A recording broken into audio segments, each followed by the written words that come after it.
Hello, it's Maureen Legas, and this is Power Session 7 for Ignite. We went through the mission here. We'll go through that first, making sure that you are developing your lead generation habit, completing your daily 10-4. I'll put the link below on where to enter your information for your daily 10-4. That's making 10 connections, putting 10 in your database, writing 10 notes, and previewing 10 properties weekly. So that's what that is here. Make sure you're practicing scripts. You can have a partner at home, or you can have a partner in this group. You could post below that you're looking for a script partner, and you can talk to each other on the telephone and practice your scripts.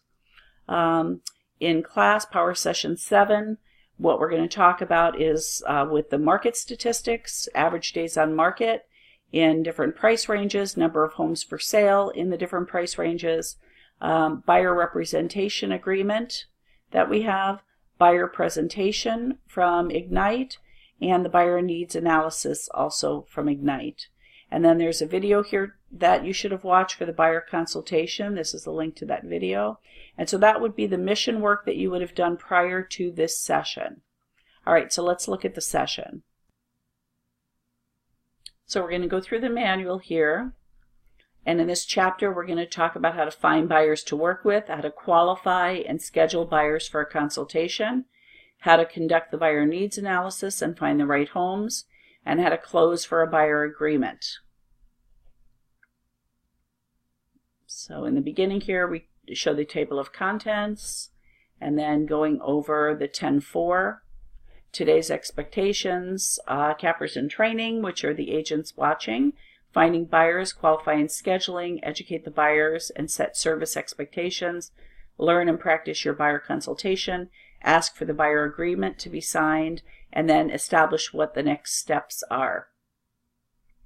Okay, so we reviewed the mission, answered any questions on the video. So if you have any questions on the videos you're watching the missions, post below. So we went through that. Daily 10-4, make sure you use the link below in the post here to track your daily 10-4. And then there's always an affirmation, and this chapter's affirmation is, I easily find motivated buyers.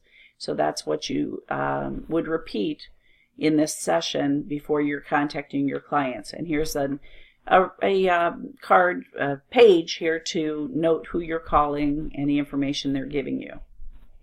Okay, also some scripts. So if you're keeping a script book, this is something you can print out and put in your script book to practice with your scripts partner.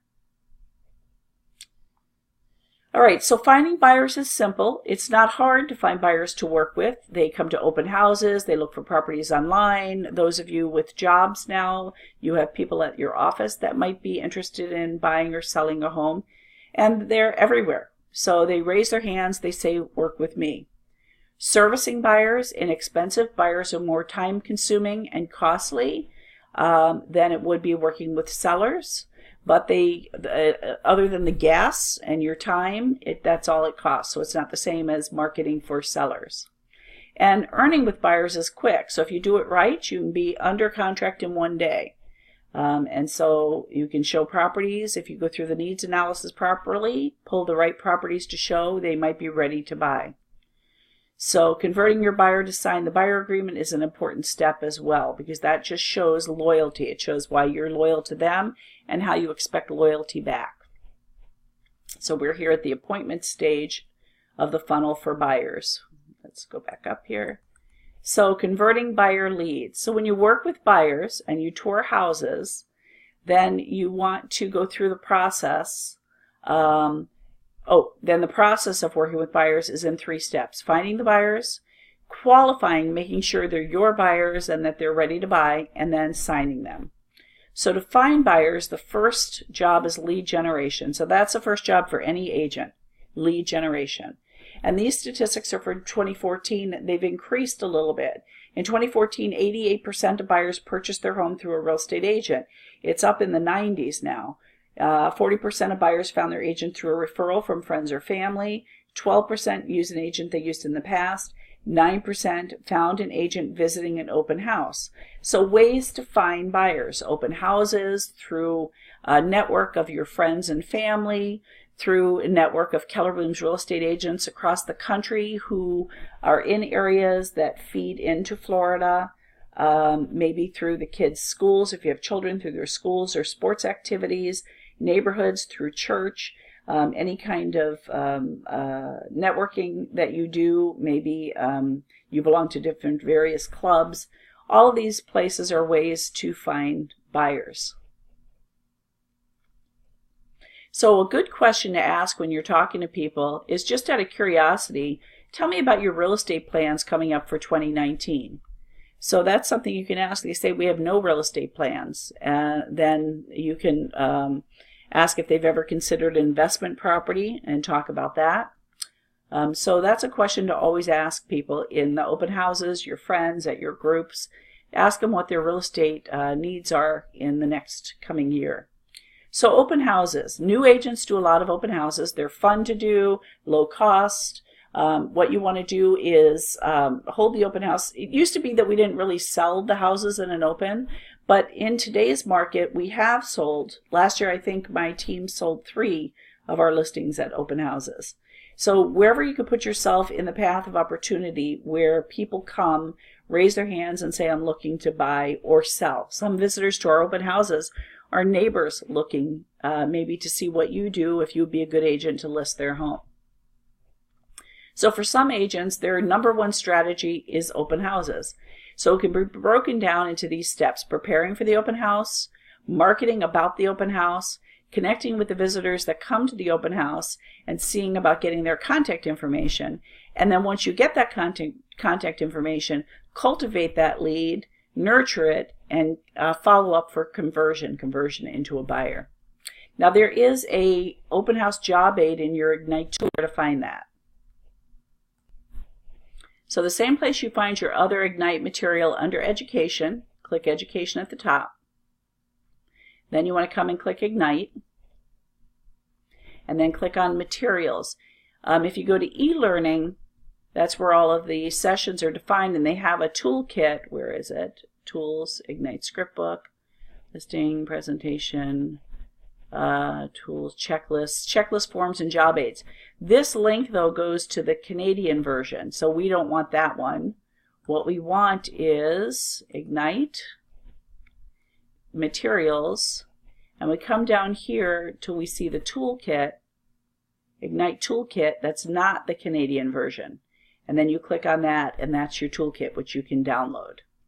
So in there, you have your open house job aid. So you pull that out if you're going to be doing open houses. So here's a video about finding the motivated. So let's watch that.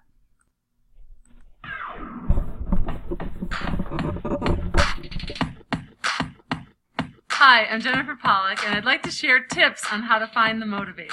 What do I mean by find the motivated? Turning a warm lead into a closed client. The first tip is, when you find someone, you want to ask for the business. Let's say you're at a party and your friend is pregnant. You can always say, hey, it looks like you need a bigger house. Or you're out and about and you see this big, beautiful diamond ring and not the full wedding ring. You can say, hey, it looks like you just got engaged. Congratulations. When are you buying your next house? And then I always ask, when are you ready to buy? When are you looking to move into your new house? What are those underlying tips of motivation that will tip you off to having a client that's ready to do business now versus a year from now? Tip number 2, ask for the appointment. Have a calendar or your smartphone ready to say, I have availability tomorrow at 2 or the next day at 4. Which one would work for you? Book the appointment when you meet someone who's ready to do business. Tip number 3, so now you've got the appointment, you want to pre-qualify that appointment by using scripts. Ask questions such as, have you met with the lender that I referred you to the other day? To make sure that they have their price range in mind when they're meeting with you to buy a home, and that you know they're able to sell a home, or that they're motivated by a desire to have another outcome, like maybe they're relocating or they're downsizing their home. There has to be some motivation level to continue forward with the appointment. Tip number 4, use embedded commands. When you get in front of the people face-to-face at your appointment, you want to be talking embedded command language, such as, when you're comfortable and confident that I can sell your home, then we'll sign the contract tonight. If you're using that language throughout your hour or half an hour appointment, they'll be more comfortable when they get to the end, and they'll sign that contract, and then you can move forward. The last step is you've signed them up, and now it's your goal to get a referral. When you're in conversation with them on the phone, in the car, at the closing, use questions. Who else do you know that's looking to buy a home, sell a house, or invest in real estate that I can call today? If you keep saying this throughout the process, you'll find yourself turning more of your current clients into referral business that will generate lots of easy sales for you. So go out there and find the motivated and have a great day. So those were some tips on how to find the motivated buyers that are out there. All right, so market research. When we are talking to buyers, they're expecting us to be knowledgeable about the market. And we might be asked questions about the market, so we need to be prepared. Buyers might want to know what's available in their price range. If they say, I don't think I can afford to buy a house, you need to know what the housing prices are and what maybe special mortgages are available that might be, for example, zero down mortgages, things that might help them in buying a house. I'm thinking about waiting until next year. And so you have to know the market, what's going on with the mortgage rates, what's going on with the pricing. So you'll be able to discuss that with them. Can you help me find investment properties? So you have to have a little bit of knowledge about what is selling that needs some work, that might be flips, or what's selling in areas that do well with renters. So depending on the type of investment property. I can afford about $1,500 a month for my living expenses, and I'd like to live in this neighborhood. And the neighborhood they pick has higher priced homes, and we can't find those deals there. You have to be able to know that and understand it and be able to discuss that with them. And when you can't answer their question or their objection, what should you say? And so the response would be, let me check on that. Before I answer that, I want to make sure I have the right information. I'll check on that and get right back to you. So make sure that you don't make up answers, that you're going to go check and get back with them with the proper information. So we want to know our terms, list price to sale price. So let me put in the answers here. So list price to sale price. So the final sales price, what the buyer pays for the home, divided by the last list price expressed as a percentage. So if the final sales price divided by the last list price is above 100%, then the home sold for more than that list price. If it's less than 100%, the home sold for less than the list price. The list price to sales price percentages can help buyers decide what to offer on a home. So when we look at those percentages and we're in a neighborhood where the homes sell about 97% of the list price to sale price, then a buyer wants to offer, let's say, 80% of the list price. We can discuss this with them and let them know that that offer is unlikely because all of the homes, when priced well, are selling for the 97% of list to sale price. If we find the house is priced incorrectly, then there might be a reason to go in a different list to sale price. But we have to look at those properties, and part of the way that we evaluate that is through the list price to sale price ratio, which when you're looking at MLS is at the bottom of the MLS sheet. Days on market, the number of days the listing is active in the multiple listing service before it's entered into a pending status. Pending is when an offer has been accepted by the seller, but the transaction is not yet closed. So those are days on market. So we're able to see in areas how long homes take to sell. And that's a good bit of information. Now you also have to look and check what the last sale price was before it went pending. So for an example, a property might be on the market over 100 days, let's say 150 days on market. And the list price, the last list price shown might be a very valid list price. And you wonder, what the heck, why is it 200 days on market when it's listed well before it went pending? Well, if you look at the history of the property, it may have been listed significantly higher and kept getting price reductions until it hit that number that attracted buyers to make an offer. So for example, let's say a house was listed at $250, but the market value was $200. It might sit on the market, and then they change it from 250 to 240, and 240 to 230, more days on the market, 230 to 220, more days on the market, 220 to 210, and it hits 210, someone makes an offer for 200, and it goes pending. So the time that it had the last price to the time it went pending generally is under 30 days. But the whole days on market time might be much longer if it was improperly priced. So the average days on market is the total days on market for each listing divided by the number of listings. So that gives you an average of what's happening in the market. We don't use this word bins, I don't think, locally here. I don't hear it, but it's that buyer notification system when you set clients up in the MLS to receive listings that are added to the MLS. So for example, if I have a buyer that's looking for a condo in zip code 34236, priced between 300 and 400, every time an agent adds a condo that meets that criteria to the MLS, then my client is notified because they're set up to get that instant notification, and that's available in the MLS. And that's good to know to speak to your clients about, so they know that you could be sending them listings that match their criteria. IDX is the Internet Data Exchange, and that is the tool that we use to provide consumers with access to MLS data. Internet Data Exchange is not necessarily all the data in the MLS, because an agent has to agree to allow their listings to be syndicated via IDX. So when it's entered in the MLS, there'll be a field that they check off whether it's okay to syndicate using that IDX tool.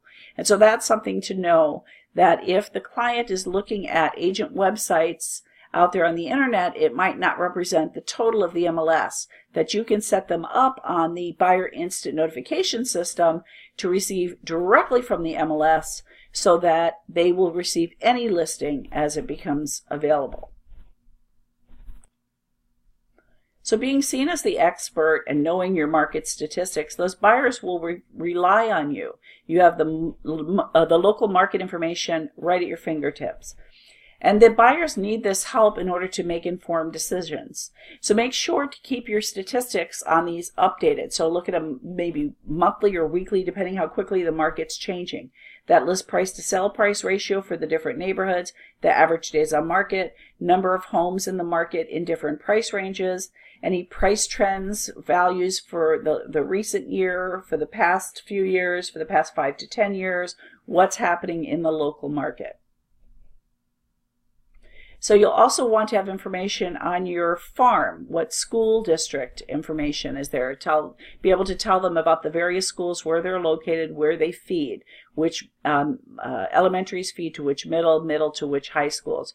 If there is open enrollment or if it's locked, how that works. You want to have that kind of information. Also any local resources. So when people relocate from out of the area, they need new doctors, new dentists, they need chiropractors, they need hair salon, nail salons, anything that you could possibly think of, a handyman, tile person to lay tile in their house. Any kind of local resource, you want to have a list of that available for your clients. So think about what you would want to know if you move to the area and make sure you have that available.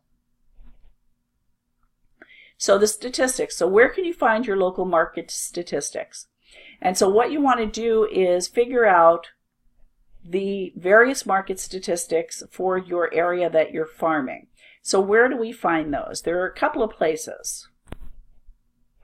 So one place, SarasotaManateeRealtors.com, under resources will have MLS statistics, and these are updated monthly. I think somewhere around the middle of the month, about the 15th of the month. And in here they're broken down by county, single family homes and townhome condos. That's not broken down by neighborhood, and statistics vary by neighborhood. This will give you a good overview of the county, not necessarily by neighborhood. So if we go to the MLS, we can search by neighborhood or by zip code. So here I'm going to look in the zip code 34202 for a residential property under 350, and I come up with 120 properties.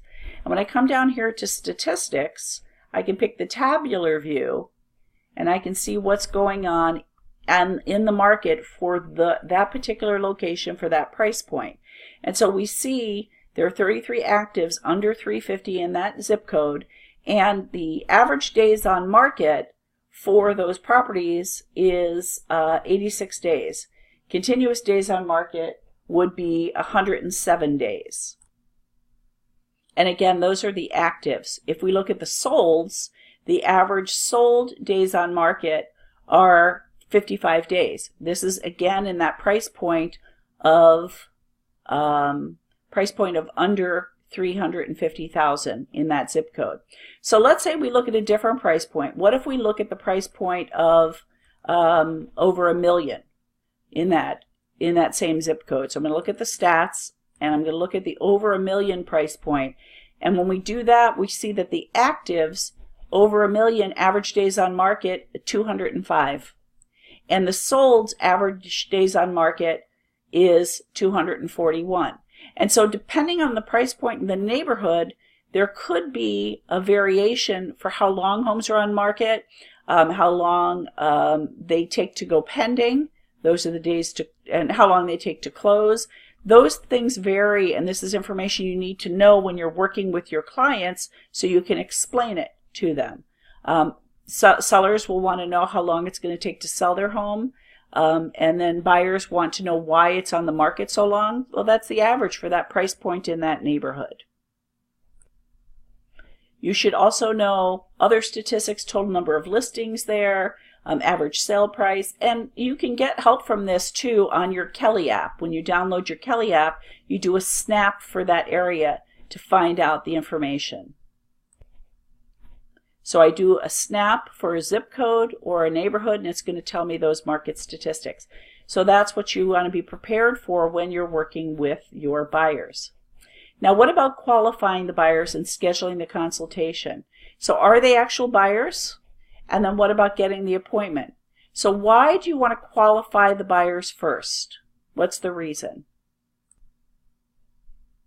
So some buyers might not be buyers at all. They might just be checking the market because they have a house of their own. They're just trying to see what's going on.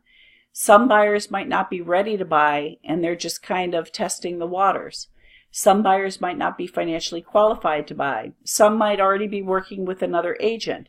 So you want to make sure that you're working with buyers that actually are ready, willing, and able to buy.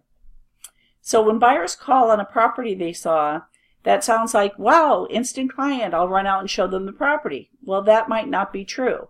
So when they call, they want to do two things. They either want to eliminate the property or they want to eliminate you.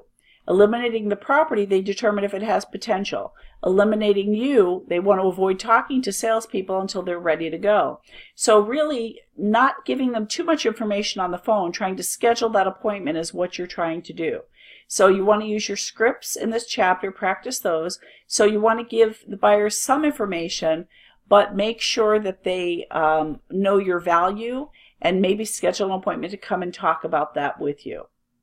So again, 2004, NAR profile of home buyers and sellers, 2/3 of all buyers only interviewed one agent. So if you can get them to an appointment, to the consultation, then more likely than not, you'll be the agent for that buyer. So when we qualify the buyer, we're going to look at certain things.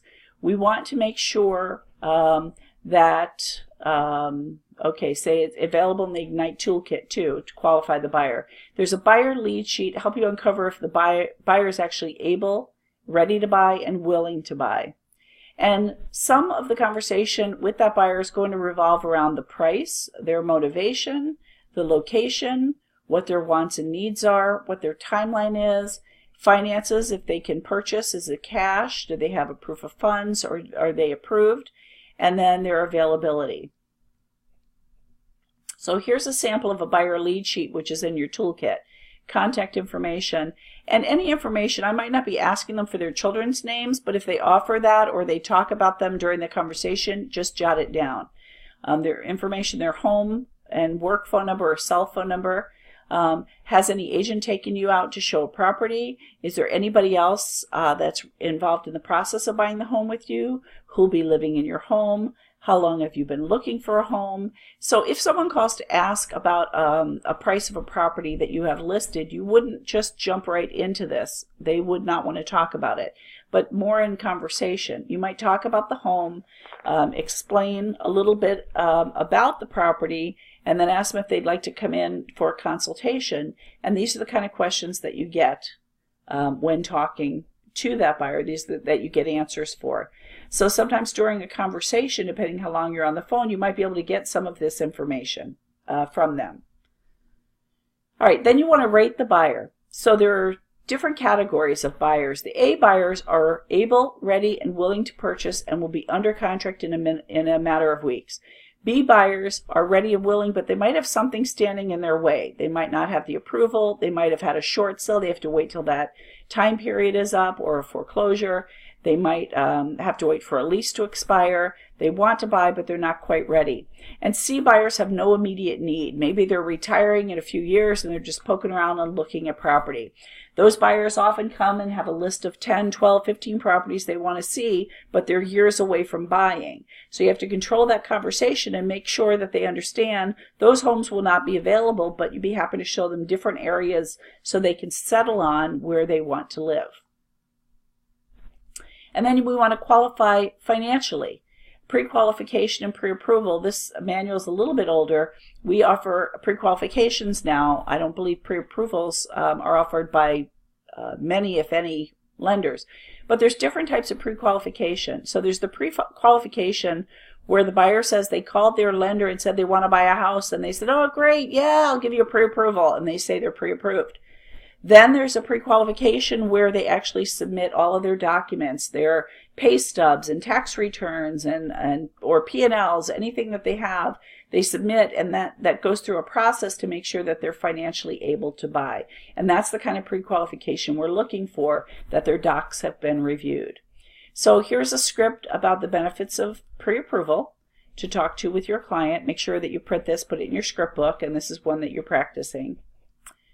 So now we have some points in the mortgage process. So we want to be able to follow all applicable laws when referring clients to our allied resources. So we can't tell them this is the lender they have to use or a title company they have to use, but we can suggest this is a partner we have, and they're welcome to interview them to see if that's who they would want to use as their mortgage lender. So there are points in the mortgage process. We do initial handoff when you explain to your client the advantages of speaking to the loan officer. The process will help them with their offer situation, and the sellers will be more likely to choose their offer if they have a pre-qualified offer, if they have that letter. Most of the agents in our area will not even present the offer to their sellers until they have some kind of letter either showing the funds are available for cash or that the buyer's been pre-qualified for that.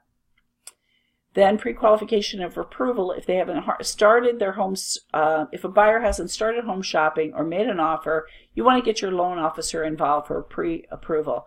I don't put people in the car until I know that they have that approval letter, because I don't want to disappoint them if they can't get a property because they have some blemish on their credit they might not even have known about. Maybe they were compromised and someone opened a credit card in their name and they don't even know. So we want to make sure that part gets done. Number 3 is expectation settings. When, what, how. So once we have them in the loan officer's hand, then it's a good time to let the loan officer know what events in the mortgage process you need to know about, when you'll be updated, how you wish to be contacted. During the conversation, make sure to confirm with the loan officer what protocols have been established for communicating with your client.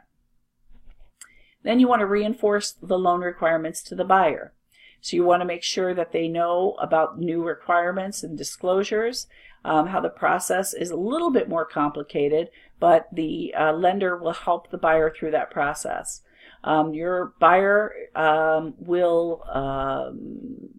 it says a good idea to reinforce this message by giving your buyer the pep talk, encouraging them to be responsive to any requests sent by the lender. So whenever they need more documents, get those in right away and make sure everything is timely.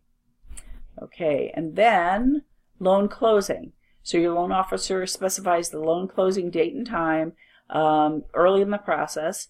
Don't forget to update them if there's any changes, especially true with those TRID rules now, which are the requirements for lending. truth in lending. With your commission check, better safe than sorry. In your commission check almost at hand, you want to make sure you do everything right so that nothing holds it up. So next we want to get the appointments. Now we've qualified them, we determine their ability, their readiness and willingness to purchase a home, and we close for the appointment. So based on the qualifications, A buyer, you want to get them in the car right away. They're ready, willing, and able. Now we've got a mortgage approval or proof of funds. We're ready to buy. B buyer, figure out what they need to do and fix it so you can get them into be an A buyer. So you want to put them on some kind of touch campaign and stay in contact with them.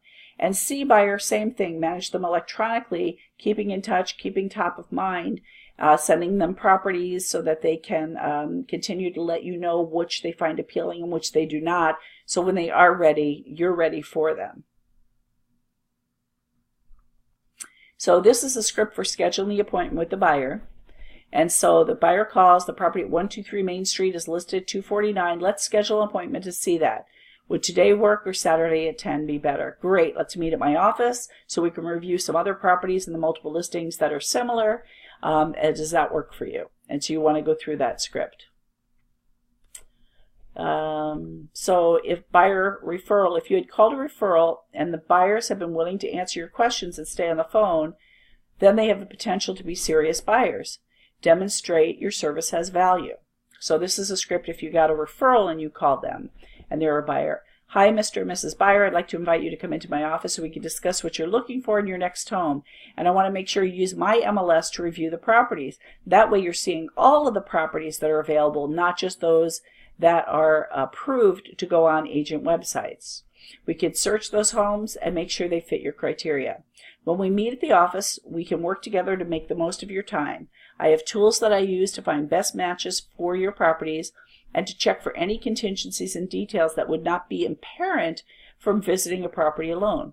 Are weekends or weekdays better for you to meet? So here's a safety tip. A safe option is schedule buyer consultations in your office or your conference room in your market center. Then that positions you as a professional, allows you to take charge of the process. Once you have the buyer in the office, then you have a great chance of getting to represent them and having them sign that representation agreement. So buyer consultation. It's a good opportunity to pave the way to a long-term relationship.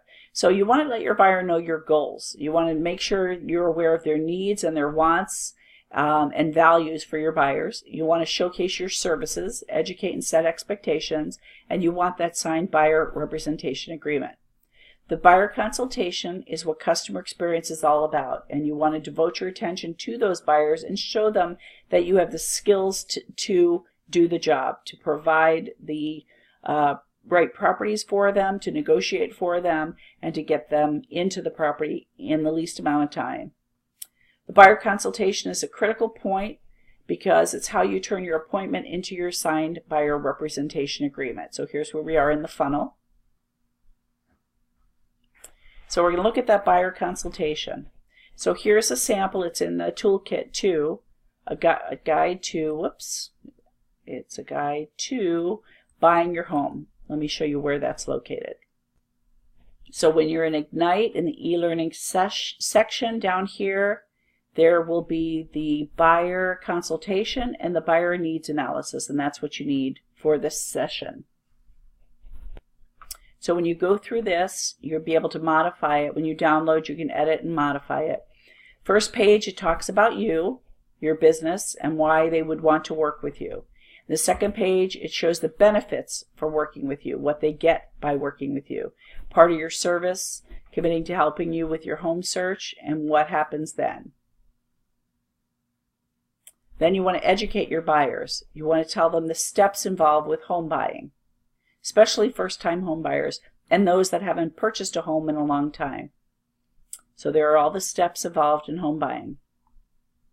Then you want to cover the mortgage and loan process, so how we fund the home, qualify, down payment, closing costs. We're going to discuss that. Qualify. Now, sometimes our lenders also review this, so it helps out those buyers. Closing costs, additional fees, what they cost.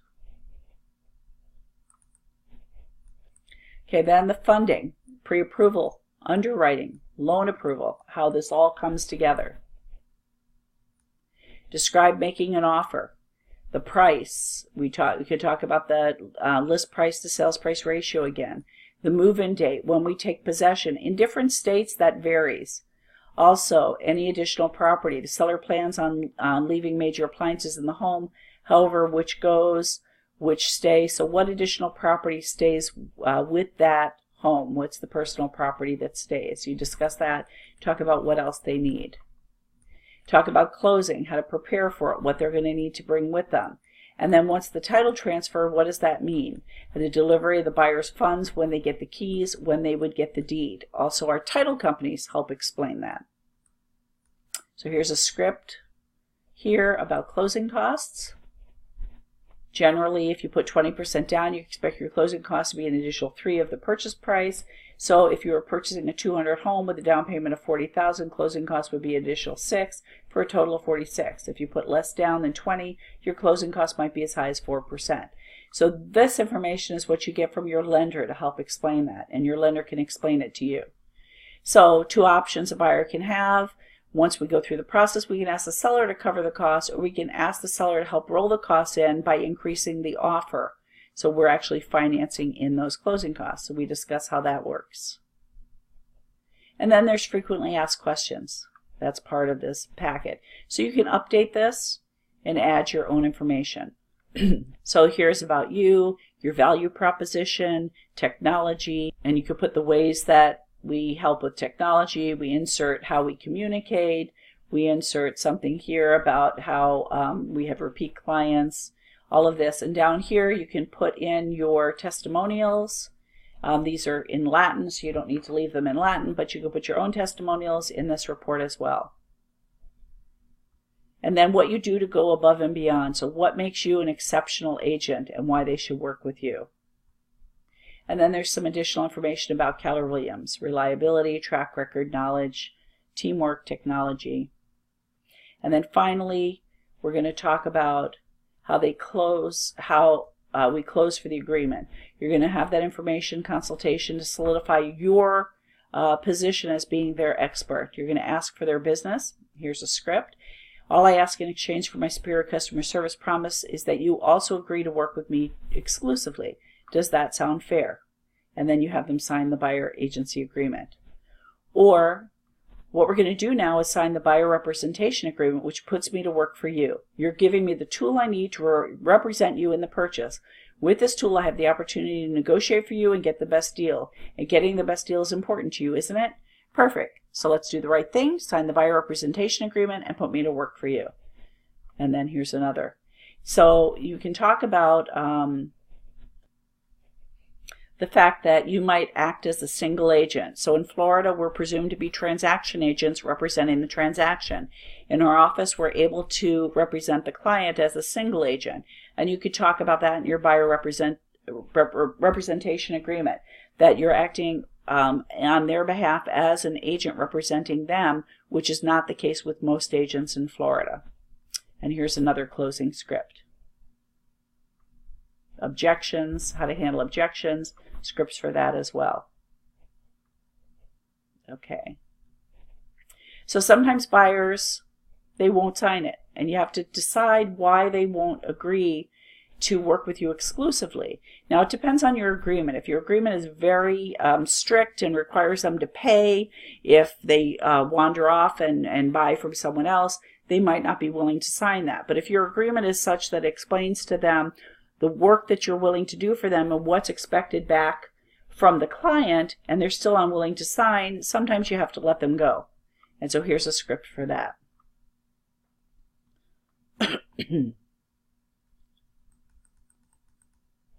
Okay.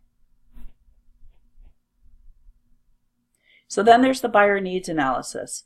So when you're going to review this, you're going to tell them, I wanted to get some information about your ideal home and what you're looking for. Would you mind if I take some notes? So you want to be specific with your questions. You can't meet and exceed a buyer's wants and needs if you don't know what they are. So you want to make sure that you're specific. You want to continue to ask, so what about that's important to you, and what else? So you go through each group of questions until they finally say, I can't think of anything else. You want to ask outside the ideal. For example, a buyer may say they want a ranch home, but may also like, here they call a cape, which we really don't have much, but let's say they want a ranch, but may also consider a two-story. So you want to find out what about the ranch they want and what about the two-story, and see if the two-story would be an alternative for them given the right conditions. You don't want to assume that you're clear on something unless you ask for clarification. So for example, if a buyer says, I need a big yard, then you say, well, what about a big yard is important for you? Well, I have 3 dogs and I want them to be able to chase themselves out there. Well, that sounds great. What would you consider to be a big yard? Because someone's big yard might be 7,000 square feet and someone else's big yard might be 10 acres.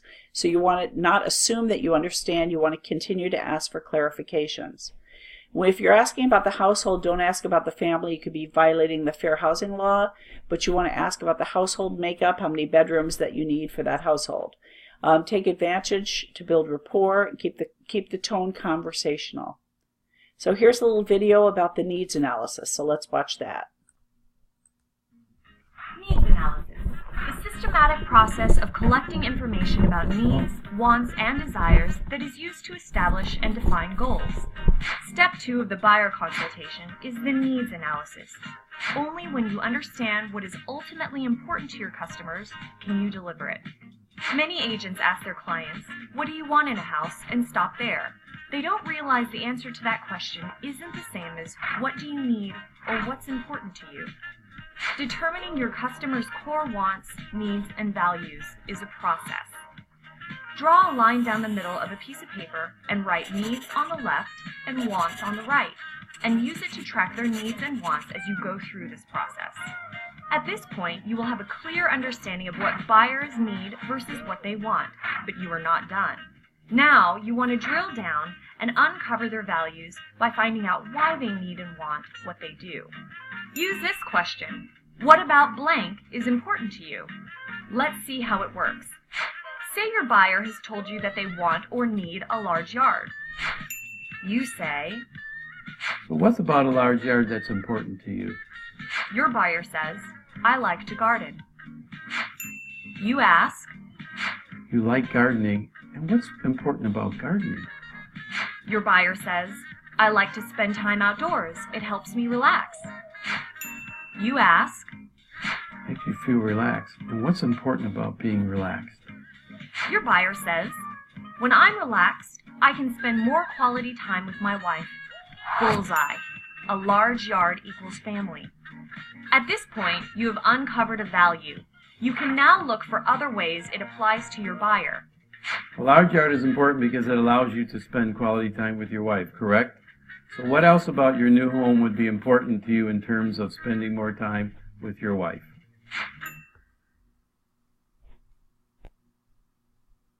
So that gives you a little bit more idea about how to keep diving deep on those questions and make sure you get to their needs. And so here's some more scripts for that. And you want to go at least 3 questions deep. Where are you moving? How soon? Why is it important to move to that part of town? And what will that do for you? What are you looking for in a new home? Why is a large yard important? What will that do for you? What will that ultimately do for you? So these are, just keep digging deep on that. So then you wrap up that needs analysis and you let the buyer know that they're unlikely to find a home that has 100% of all the features that they're looking for. So you want to help them by using the script below. So Mr. or Mrs. Buyer, there's no such thing as a 100% home. It will have your 5 must-haves and possibly some of your nice to-haves. When we find a house that has your 5 must-haves, that is 90 to 95% house, I'm going to suggest you write an offer. Does that work for you? What are the 5 must-haves for your home that you buy? And then you ask them, and they'll list those 5 must-haves. But we're not done because we're going to keep digging. So beyond those 5 things, what is something else you really must have? And they'll probably come up with a 6th. So if you could have something else, what would that be? They might come up with something else. All right, if you could have one last thing to make this your dream home, what would that be? And you just keep digging so that you get a full picture of their needs and their wants. So then, this was a practice, the needs. So then, number 8, we're establishing the next steps. So in real estate, you never close with one appointment before scheduling another one. So then you're going to talk about next steps. So what's ahead? So we're going to look for a home. And to assist you in the process, I'm going to do some things. I'm going to send you photos, the home address. I'm going to talk about the current asking price. And you go through this as part of the needs analysis. That's the last page. That's a practice. So putting it all together, we want to make sure that you're reviewing your mission for the next session, that you're practicing your needs analysis and your scripts. So put a note in there to look for a scripts partner in the group. Buyer consultation, make sure to go through all of that. You're doing your 10-4, and you're noting that in the spreadsheet. So the mission for number 8 is in the files, in the documents in this group. And I think that, let me go to the end here. I think that's it. Appreciate it. Put any questions below. And we'll get the next session. Session 8 is tomorrow. We'll get that up and going within 24 hours of the session. Thank you.